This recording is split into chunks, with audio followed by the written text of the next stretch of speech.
Let's wax lyrical now about Ange Postecoglou and about how the fans have absolutely fallen in love with this guy. And the guy just does everything right, says the right thing, plays the right football, seems to have all the players on side. I feel he's building such a great connection with the club and the fan base once again. But James, what's your initial thoughts so far on Ange after 2 games? Yeah, I mean, I guess the biggest thing that he's done that is undeniable was the atmosphere pre-game, just after one draw against Brentford that we'd seen in the league. Now, what other manager would do that? The way that the way that he comes out in the press conferences, the things that he says, even down to talking about protests and stuff, he involves everybody. He's there for the fans. He puts the fans first. We had the last two managers who just felt like, in a way, they're doing Tottenham a favour by being there. And I think the way that this is because he wants to be at Tottenham and Tottenham want him. And the way he plays is the Tottenham way. And all of this together is it's just like the match made in heaven for me so far. I mean, it's still early days, yeah, but I can just, that vibe was just undeniable. It was the loudest. When I played at the Shelf Bar that game, and it's the loudest I've ever heard, even through the Champions League run. It's the loudest I've ever heard the fans be.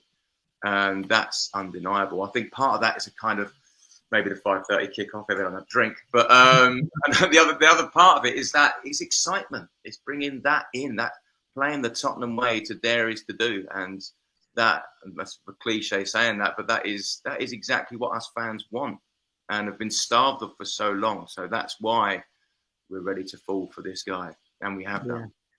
Yeah, and it's been like such a quick transition it's like the whole fan base have gone from being split to being complete unison, falling for this guy, Ange Postecoglou. And Brian, from your opinion, what is it about this guy that has made this whole fan base in unison fall for him?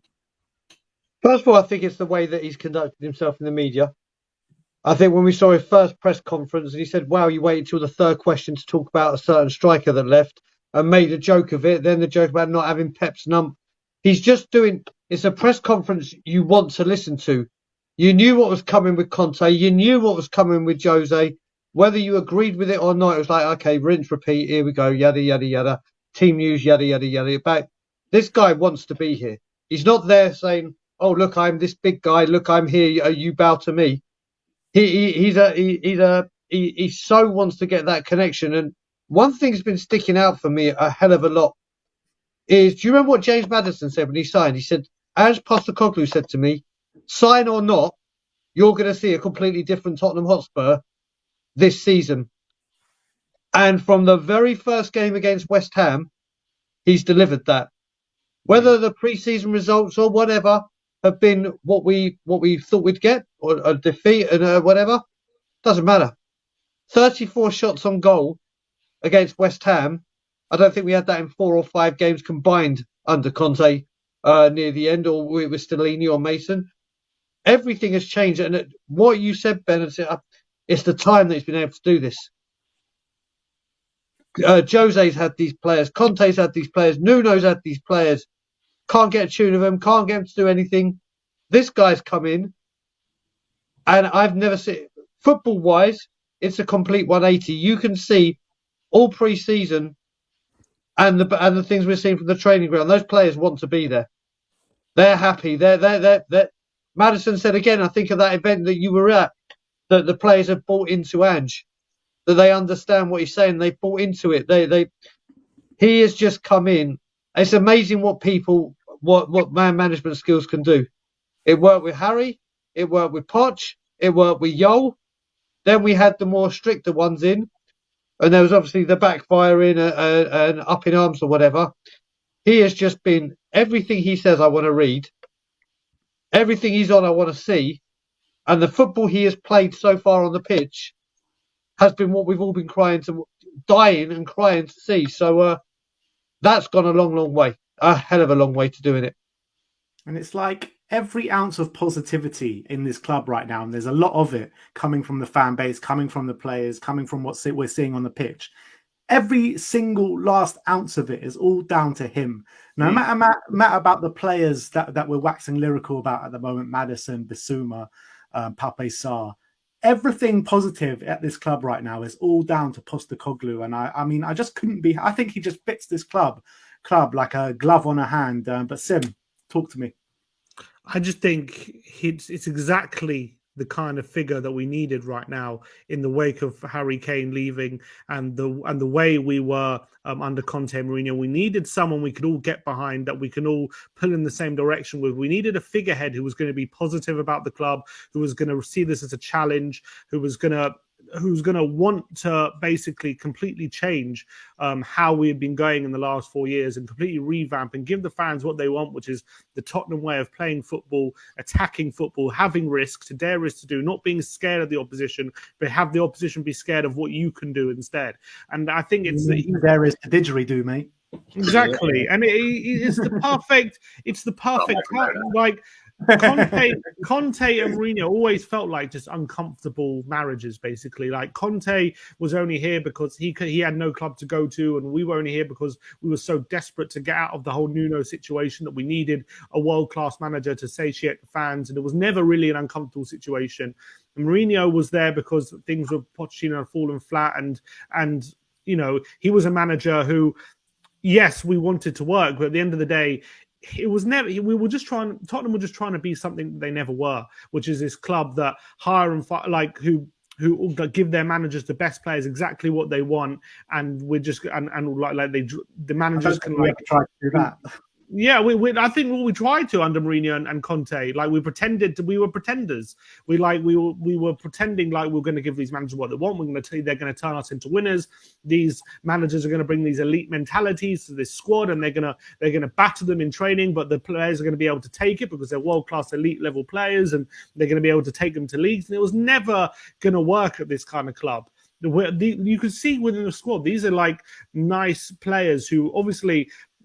You have to have a certain mentality to become professional footballers at that kind of level, but you see them around the training ground that everyone's friends with each other. They're like they're happy together. Like they're not the kind of players with that really hard mentality where they really hold everyone completely accountable and they lay into each other every second, like you know the Conte Mourinho sides of yesteryear, like how they used to do and drag each other up in that way. We have to do things a different way. We have to have a more positive energy. We have to have a Postecoglou who's bringing their arm around shoulder, getting the best out of them in that kind of way. Tactically, getting the best out of these players through creating more chances rather than just relying on individual quality in that way. And I think the way he's dealt with certain situations, the way he dealt with the Harry Kane situation was exemplary. The way he's dealt with the media and the fans, having a little joke and being very honest and straight with them, has been a complete breath of fresh air. And obviously the football, the results in pre-season weren't even good. We lost to West Ham, we lost to Barcelona, yet we were so excited going into the season because look at how we were playing. Well, the little clips of the football we were in, the interchanges and the moves we were putting together just in pre-season were going viral on Twitter because we were so excited about the football we were playing. And it goes to show we had the ball. We actually had the ball. Actually have possession. It goes to show that the fans aren't, obviously we are swayed a bit by results, but we're not. We can see beyond the results. We can see beyond just we won 1-0, so it was a good week, or we lost 1-0 was a bad week. We can actually see what was happening on the pitch and make our own judgments. And that was Postecoglou was trying to say in before he took over, how fans are the best judges, and I'm accountable to the fans, and hopefully, whether we win or lose or whatever we do this season, the fans will be able to see what I'm trying to do, and hopefully that in a positive direction. And that's what they'll appreciate. And I think that's what we're trying to see, and that's what we needed. And that's what we wanted to hear, essentially. And you saw in that first home game how behind him we are, and how much we have fallen in love with him straight away. And he's such a figure. He's such a lovable figure, and a figure we can all get behind, and a figure that I think the fans have instantly taken to because of all these factors. And I just think that hopefully it's going to go from strength to strength. I'm sure there'll be bumps in the road, and we're going to have to stick by him through some tougher times. And right now, look, a lot of managers have honeymoon periods, very early on, and then it starts to go wrong. Hopefully we don't have that. But I just think that he's going to earn a lot of goodwill through how already he's changed things at Tottenham, and how he's got the players creating a family together, how he's got the fans on side, creating good atmospheres at the Lane as well. So I think there's so much to fall in love with Ange Postecoglou. I think Spurs have to get credit for making a great appointment so far. Yeah, absolutely spot on. But it's just like, it just warms my heart so much every time I watch him in a press conference. When I see him on that side of the pitch, the football that we're playing. I mean, it just seems finally, James, that we're just like a club going in the right direction for the first time in so many years. Yeah, definitely. I don't know if you remember last season, we played Leicester and we beat them. When Sonny got that hat-trick, we beat them 5-3. So it was like, oh, great result, great result. But I walked away from that thinking that we just got absolutely outplayed there against Leicester. The way we played wasn't. I know we scored 5 goals still in this one, but I'm using that on purpose. That was still like this. This isn't right. We shouldn't be outpossessed. We shouldn't be playing this kind of way. This isn't the Tottenham way. And that was one of the much better games that I was watching. So to come away from that, I do believe, this is what I do believe, the Tottenham fans will give him time, because if he's playing this way and he's not getting the results, we're a certain way, us Tottenham fans. We like to see a certain way of football. We demand that. And like, I know I keep coming back to that, but this does seem like the start of that. And they've signed him to a long contract, so he must have come in saying, and I think he has said this in conferences, he only knows one way to play. That scares some people. But why should it? This is football. This football is to be entertained. Football is to have the shackles off and to play that. Mickey van der Ven said as well, didn't he, about to almost said to dare us to do, pretty much with what he had to say. He said, like, football's about taking risks. What is football about taking risks? And that all comes from the same way of thinking. And that was going to be that for me. I'm so excited. It's just, I was just talking to my housemate, actually, he's a Tottenham fan as well. We was talking about just how we're excited every single time. We're counting down the days. I used to a little bit anyway, because Tottenham's pretty much my life, but nothing like how I am now. Like I'm missing it already massively. Yeah, and James, tell us more about like what you like, the atmosphere you experienced, singing at the Tottenham Stadium as well on the game against Man United, his first home game. It was just incredible. Like the best way for me to describe it is what happens. I play before the game and I play after the game, and half time, depending if like the results are quite a bit sometimes. But I play before and after, and playing, and I do after time, but more before and after.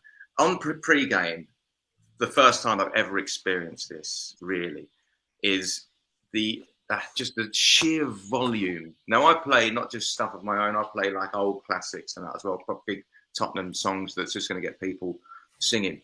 And just the way they were singing it from the very, very start just blew us back. We're just like, saying, so I play with a drummer, we're just going, he's getting so loud, he's can't hear himself playing the drums.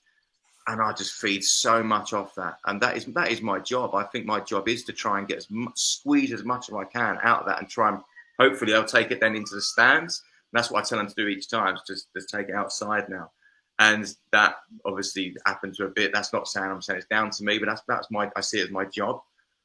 This game was just so different. Just the way that they were just so loud from the very start. I've not seen since the time. I can't remember what home game we had. The home game we had just after getting to the Champions League final. That was Everton. Was it Everton? Yeah, I think it was. I was playing last day of the season. The new stadium, yeah. And I'd just written the Champions League tune then for the LA one, and they were singing along to that, and that was loud. But that still, for me, didn't compare to Saturday. Was just and James, I'm assuming last season it was maybe a bit of a struggle at points to try and garner that. The thing is with this job, like I'm Tottenham over everything, over music, over absolutely anything. And when we play that way or we lose a game, I've got to sit there on that stool and play, and that is then becomes the hardest job in the world. All I want to do is come home, turn the light off, and just not watch Match of the Day like everybody else. But you've got to sit there and it's got to the point where I think fans now come to see me, that they come to see me to cheer themselves up, and I've got to be there for them. I do find it extremely hard, like it after because you shouldn't be sitting there playing like your Tottenham songs after like bad performances and stuff. And who wants to hear it like a lot? Do you know what I mean? That's how I feel. But then I'm getting fans come to me saying they want it just to make themselves feel a bit better for the way home. So I've got to cater for them a little bit as well. But yeah, and there should be a hell of a lot less of that now, I'd imagine, because of the way we're playing, you know. But yeah, it's the best job in the world. It's the best job in the world. I'm Tottenham over music. So yeah, I think we can relate to him, can't we? Because like the day after like bad losses, you know, that 6-1 to Newcastle and the oh, Liverpool game and stuff like that. Like me and Sim are in the studio straight away the next day, player ratings, 5 yeah, takeaways, reviews, and all that. And we're just sitting there just completely Right. depressed, and we're yeah. trying to like put on a show as well. Who's this And player? He was shit. This player, he was shit. This player, he was shit. Yeah, it's very similar to what you boys are doing. It's that feeling, is you just don't really want to be there, but you've got to be part of what you do now. And Yeah. But after a win, you're flying. yeah, you what? After a win, you're flying. You can't wait Yeah, to get oh, back in yeah. the studio and talk Oh, about mate. it and break it down. I mean, I've never said again, like any Tottenham fan, that celebrating a Tottenham goal is just the best feeling ever in the world. But now, when you're at the stadium and you're about to play, and it's just made the gig and what you're doing a hell of a lot better, and you've got the songs in your head, what to do now, it's just like just pure elation. The goals. So yeah, long may it continue. Hopefully this season. absolutely. Brian, for you, is it more about kind of the way we play this season? Like, does that go over results for you? Yes and no. Yes and no. Obviously, that it's a results business, and we will see. But like I said, I will take 6th. I'm not saying Champions League has to be a must. Whatever. We've all wanted to see this. This is what we've all wanted. No matter where you live, how you feel about any part of the club, all you want to do really is see Tottenham play attractive football.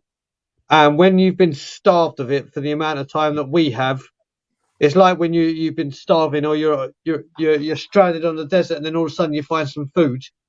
You're just gonna swallow it all up. And that's where we are right now. We've just got to enjoy what we've got right now. Yes, the points and the games will come, but like James everyone has said, this guy's going to get time.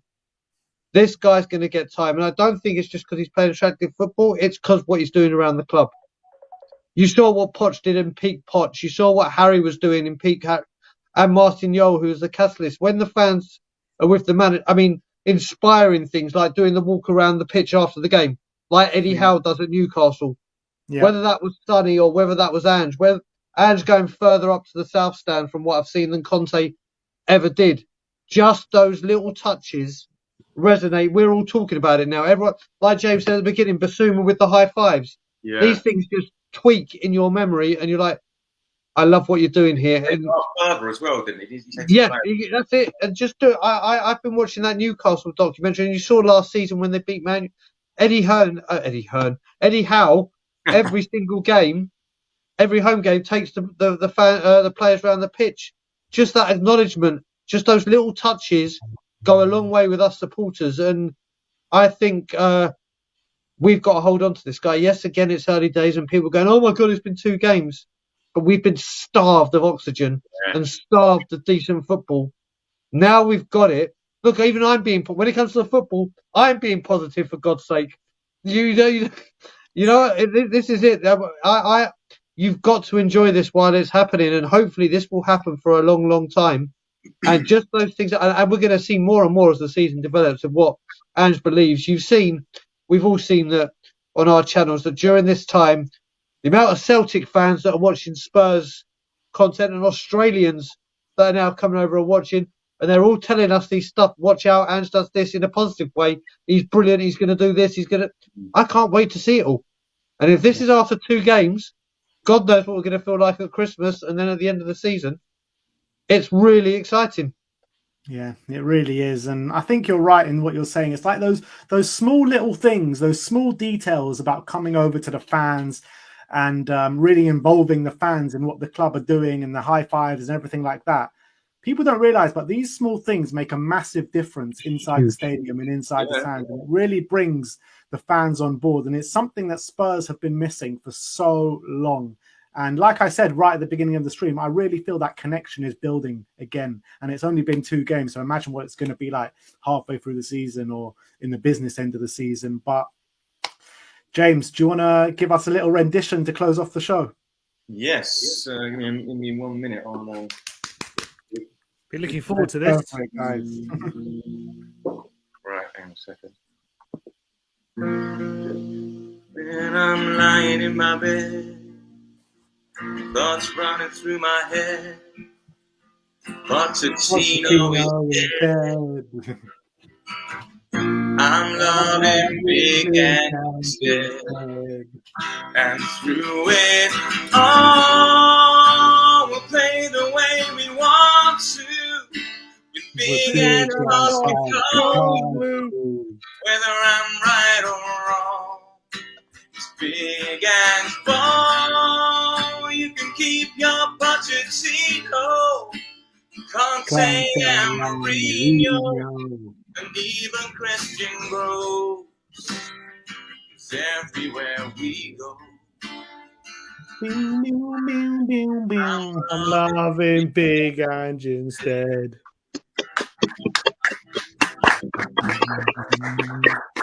Unbelievable. What a song, people. What It's a banger. a song. James, you got any more in store coming up? I'm looking forward. You need a Madison song, apparently. I've got a Madison. I've got something that mentions Madison. I've got to watch it for a minute because it depends on if we sign this player. I've got something in my head about it, and it involves Ivan Toney. So hopefully we won't sign him, and I can bring that one in. I've got a couple actually. I've got a few. I'll bring them out next time, man. I've got quite a few there ready. There's one Madison that's changed to the Ericsson one. I've got that, but there's also another one that I've got. But yeah, I've got 2 or 3 that I reckon will work.